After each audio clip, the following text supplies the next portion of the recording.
जय माता जी मित्रों, हमारे यूट्यूब चैनल में आपका स्वागत है। स्नान और नहाने में क्या अंतर है, आज हम जानेंगे इस कहानी के द्वारा। एक बार देवी सत्यभामा ने रुक्मणी जी से पूछा कि दीदी, क्या आपको मालूम है कि श्री कृष्ण जी बार बार द्रौपदी से मिलने क्यों जाते हैं?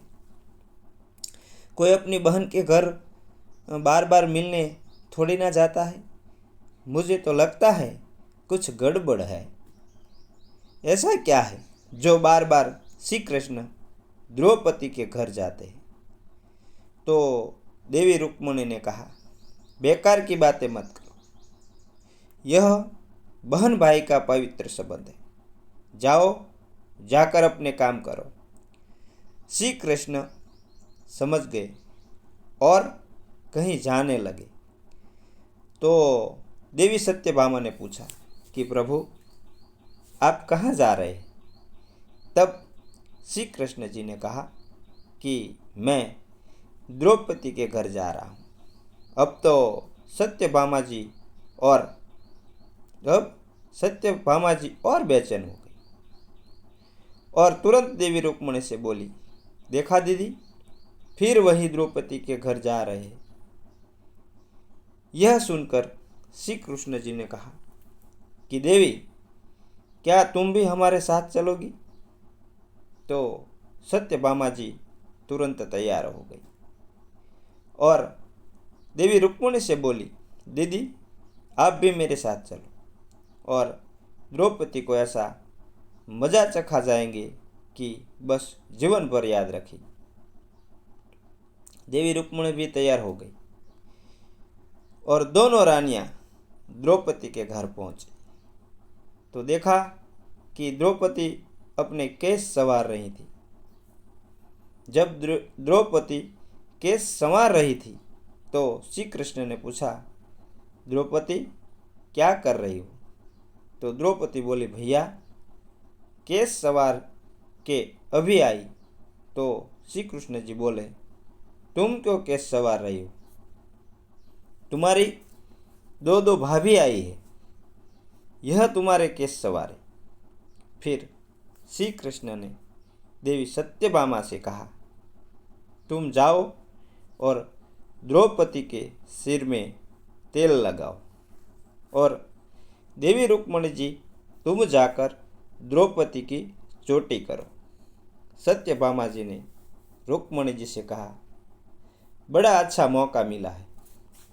ऐसा तेल लगाऊंगी कि इसकी खोपड़ी के एक एक बाल को तोड़ के रख दूंगी। और जैसे ही सत्यभामा जी ने सिर में तेल लगाना शुरू किया और एक बाल को तोड़ा तो बाल तोड़ते ही अंदर से आवाज आई, हे कृष्ण। फिर दूसरा बाल तोड़ा, फिर आवाज आई, हे कृष्ण। फिर जब तीसरा बाल तोड़ा, फिर से आवाज आई, हे कृष्ण। सत्यभामा जी को समझ नहीं आया और देवी रुक्मणी जी से पूछा कि दीदी, आखिर ऐसी क्या बात है?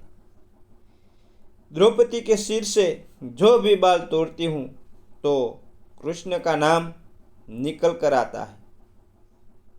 हे रुक्मणी जी, आता है। रुक्मणी जी बोली, मैं नहीं जानती।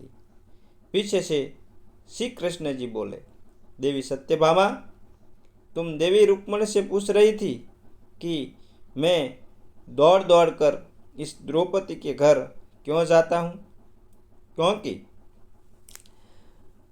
पूरे भूमंडल पर, पूरी पृथ्वी पर कोई संत, कोई साधु, कोई सन्यासी, कोई साधक, कोई भी उपासक ऐसा नहीं हुआ जिसने एक दिन में 3.5 करोड़ बार मेरा नाम लिया हो।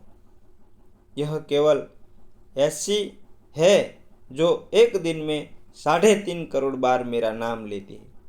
यह प्रतिदिन स्नान करती है और हर बार स्नान के साथ मेरा नाम लेती है। इसलिए उसके हर रोम रोम में मैं हूँ और इसलिए मैं रोज इसके पास जाता हूँ। इसे कहते हैं स्नान, जो देवी द्रौपदी प्रतिदिन किया करती थी। हम रोज रोज साबुन, शैम्पू और तेल लगाकर अपने तन को स्वच्छ करते हैं। इसको केवल नहाना कहा जाता है। स्नान का मतलब है हमारे शरीर में 3.5 करोड़ रोम छिद्र है, जो जब नारायण से पूछा गया यह 3.5 करोड़ रोम छिद्र क्यों दिए गए, तो नारायण ने कहा, जब मनुष्य 3.5 करोड़ बार भगवान का नाम लेता है तब जीवन में एक बार उसका स्नान हो पाता है। इसे कहते हैं स्नान, जो केवल द्रौपदी जी ने किया है। तो आशा करता हूँ कि आपको मेरी यह कहानी अच्छी लगी हो। मिलते हैं अगली कहानी में अगली कहानी के साथ। जय श्री कृष्ण, राधे राधे, जय श्री राम। और यह स्टोरी जो अच्छी लगी हो, यह कहानी अच्छी लगी हो, तो हमारे चैनल को लाइक, शेयर और सब्सक्राइब ज़रूर करना। पूरी कहानी सुनने के लिए आपका खूब खूब धन्यवाद। और ऐसी कहानी सुनने के लिए हमको सपोर्ट ज़रूर करते रहे। जय माता जी मित्रों।